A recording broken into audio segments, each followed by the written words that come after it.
Hello hello friends. हम भारतीय साक्ष्य अधिनियम 1872 को पढ़ रहे हैं राजस्थान एपीओ प्री एग्ज़ाम के लिए। अभी तक हम जो भारतीय साक्ष्य अधिनियम 1872 पढ़ रहे हैं इसमें सामान्य बातों को ही पढ़ रहे हैं। आज हम इस वीडियो में देखेंगे कि जो भारतीय साक्ष्य अधिनियम 1872 है यह जो है किन मामलों में लागू नहीं होता है। इसके पहले हम देखे थे कि जो है धारा 1 के तहत जो है धारा 1 में जो दिया गया था कि भारतीय साक्ष्य अधिनियम किन मामलों में लागू नहीं होता है। आज जो है इस वीडियो में हम देखते हैं कि भारतीय साक्ष्य अधिनियम किन किन जो है कार्यवाहियों में जो है लागू नहीं होता है। तो सबसे पहले हम देखेंगे धारा 1 को। धारा 1 में ही जो है 4 जो है आर्मी एक्ट दिए गए हैं जिनके तहत जो है गठित सेना न्यायालयों में जो है ये भारतीय साक्ष्य अधिनियम 1872 लागू नहीं होता है। तो सबसे पहले हम धारा 1 के तहत देखेंगे कि जो 4 अधिनियम है ये कौन कौन से हैं जिनके तहत जो है ये साक्ष्य अधिनियम 1872 लागू नहीं होता है। तो इसमें जो है सबसे पहला जो है आर्मी एक्ट 1950, दूसरा है नेवल डिसिप्लिन एक्ट 1934, तीसरा है जो है इंडियन नेवी डिसिप्लिन एक्ट 1934 और चौथा जो है एयर फोर्स एक्ट 1950। अगर जो है इन अधिनियमों के तहत इन 4 अधिनियमों के तहत जो है कोई भी सेना न्यायालय गठित किया जाता है और उसके समक्ष कोई कार्यवाही की जाती है तो उसमें जो है ये भारतीय साक्ष्य अधिनियम 1872 जो है लागू नहीं होगा। लेकिन इन 4 अधिनियमों के अलावा जो सेना न्यायालय हैं उसमें जो है भारतीय साक्ष्य अधिनियम 1872 लागू होगा। धारा 1 में जो है इसी को बताया गया है। अगला हम देखते हैं जो है किन मामलों में भारतीय साक्ष्य अधिनियम लागू नहीं होता है। तो जो मध्यस्थम की कार्यवाहियाँ होती हैं यानी मध्यस्थम के समक्ष जो कार्यवाहियाँ होती यानी आर्बिट्रेटर के समक्ष जो कार्रवाइयाँ होती हैं उसमें भी जो है जो इंडियन एविडेंस एक्ट जो है 1872 का है यही लागू नहीं होता है।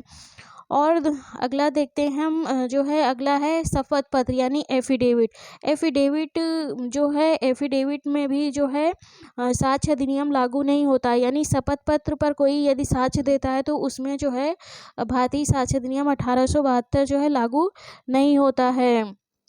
अगला जो न्यायालय अवमानना की कार्यवाही जो होती है यानी कंटेम्प्ट ऑफ कोर्ट की जो कार्यवाही होती है उसमें भी भारतीय साक्ष्य अधिनियम लागू नहीं होता है। पांचवा हम देखते हैं भारतीय संविधान के अनुच्छेद 311 के तहत जो है लोक सेवकों के विरुद्ध जो विभागीय जांच की जाती है यानी डिपार्टमेंटल जो इंक्वायरी की जाती है उसमें भी जो है भारतीय साक्ष्य अधिनियम 1872 जो है लागू नहीं होता है। यानी अनुच्छेद 311 के तहत जो विभागीय कार्यवाही होती है उसमें जो है भारतीय साक्ष्य अधिनियम 1872 नहीं लागू होता है। अगला देखते हैं अधिकरण यानी ट्रिब्यूनल के समक्ष जो कार्यवाही होती है उसमें भी भारतीय साक्ष्य अधिनियम लागू नहीं होता है क्योंकि ट्रिब्यूनल के समक्ष जो कार्यवाही होती है वो न्यायिक कार्यवाही नहीं होती बल्कि जो वो अर्ध न्यायिक कार्यवाही होती है यानी कोसाई जुडिशियल प्रोसीडिंग होती है इसलिए वहाँ पे भी साक्ष्य अधिनियम लागू नहीं होता है।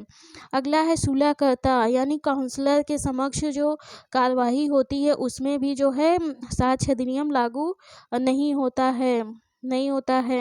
अगला आयकर अधिनियम के तहत जो कार्यवाही की जाती है उसमें भी भारतीय साक्ष्य अधिनियम लागू नहीं होता है। तो यहाँ पे ये जो लिस्ट है प्री एग्ज़ाम के लिए याद करनी पड़ेगी कि इन मामलों में जो है भारतीय जो है साक्ष्य अधिनियम 1872 लागू नहीं होता है क्योंकि ये जो है जुडिशियल यानी न्यायिक कार्यवाही नहीं होती है बल्कि जो है अर्ध न्यायिक कार्यवाही होती है कोसाई जुडिशियल प्रोसीडिंग होती है। जो है इसके आगे जो है आज हम जो है साक्ष्य अधिनियम की जो है धारा 2 से पढ़ना स्टार्ट करेंगे क्योंकि धारा 1 को जो है हम पढ़ चुके हैं जिसमें अधिनियम का जो है संक्षिप्त नाम और उसका जो है विस्तार क्या होगा और उसका प्रारंभ क्या होगा ये धारा 1 में जो है हम पढ़ चुके हैं। तो ये जो धारा 2 है यह धारा 2 जो है ये धारा 2 जो है निरसित कर दी गई यानी धारा 2 रिपील है। रिपील है। धारा 2 से जो है एपीओ यानी यूपी एपीओ में जो प्रश्न बना था वह यह बना था कि जो है धारा 2 को जो है कब निरसित किया गया। तो जो है भारतीय साक्ष्य अधिनियम में जो प्रथम संशोधन हुआ था सन 1938 में, प्रथम संशोधन 1938 में जो हुआ था उसके द्वारा जो है धारा 2 को और अनुसूची को जो है रिपील कर दिया गया है। तो यहाँ पे दो क्वेश्चन बन सकते हैं कि धारा 2 को जो है किस सन में निरसित किया गया या रिपील किया गया। तो सन 1938 में यानी 1938 में जो है निरसित किया गया। दूसरा प्रश्न यह बनता है कि भारतीय साक्ष्य अधिनियम 1872 में जो है कब संशोधन किया गया, यानी प्रथम संशोधन कब किया गया था। तो प्रथम संशोधन भी 1938 में किया गया था।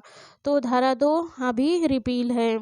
धारा 3 में जो है निर्वचन खंड दिया गया है यानी इंटरप्रिटेशन क्लॉज दिया गया है, जिसमें जो है साक्ष्य अधिनियम को पढ़ने से पहले जो है कुछ शब्द दिए गए हैं उनको जो है डिफाइन किया गया है या निर्वचित किया गया है कि या उनका जो है अर्थ बताया गया है कि इन शब्दों का जो है यही अर्थ होगा। तो इसमें धारा 3 में जो है निर्वचन खंड दिया गया है। इससे भी धारा 3 से भी जो है क्वेश्चन प्री एग्जाम में पूछा जाता है। धारा 3 में जो निर्वचन खंड है यानी डेफिनीशन क्लॉज है कह सकते हैं, या जो है इंटरप्रिटेशन क्लॉज कह सकते हैं। इंटरप्रिटेशन क्लॉज है जिसमें जो है जो लीगल वर्ड है यानी शब्द है उनको डिफाइन किया गया है, जिनको आगे हम एक एक करके जो है पढ़ेंगे भी। तो यहाँ धारा 3 में जो है यह प्रश्न बनता है कि धारा 3 में यानी भारतीय साक्ष्य अधिनियम में जो है निर्वचन खंड या इंटरप्रिटेशन क्लॉज जो है वह किस धारा में दिया गया है। तो धारा 3 में जो है इंटरप्रिटेशन क्लॉज दिया गया है। अब धारा 3 में जो है इंटरप्रिटेशन जो इंटरप्रेट किया गया जो शब्दों को उनको पढ़ने से पहले जो है कुछ इसकी जो है बेसिक बातें हम समझ लेते हैं। इससे एक क्वेश्चन यह बनता है कि साक्ष्य अधिनियम में जो है मूल रूप से कितने शब्दों को जो है परिभाषित किया गया था या निर्वचित किया गया था। तो साक्ष्य अधिनियम में जो है मूल रूप से जो है 10 शब्दों को जो है निर्वचित किया गया था या परिभाषित किया गया था। लेकिन अभी वर्तमान में कुल जो है 21 शब्दों को जो है भारतीय साक्ष्य अधिनियम में निर्वचित किया गया है। तो इसमें जो है 11 शब्द और जोड़े गए हैं। तो यहाँ पे देखते हैं सन 2000 में जो आईटी एक्ट यानी सूचना प्रौद्योगिकी अधिनियम जो 2000 का संशोधन हुआ था उसके तहत जो है साक्ष्य अधिनियम में 9 शब्द जोड़े गए हैं। उसके बाद सन 2008 में जो है 2 शब्द और जोड़े गए हैं। तो कुल मिला के अभी तक जो है भारतीय साक्ष्य अधिनियम में कुल 21 शब्दों को निर्वचित किया गया है। अब हम नेक्स्ट क्लास से जो है धारा 3 को पढ़ना स्टार्ट करेंगे, जिसमें जो है एक एक शब्दों की जो परिभाषा है दी गई है धारा 3 में, उसको हम जो है पढ़ेंगे।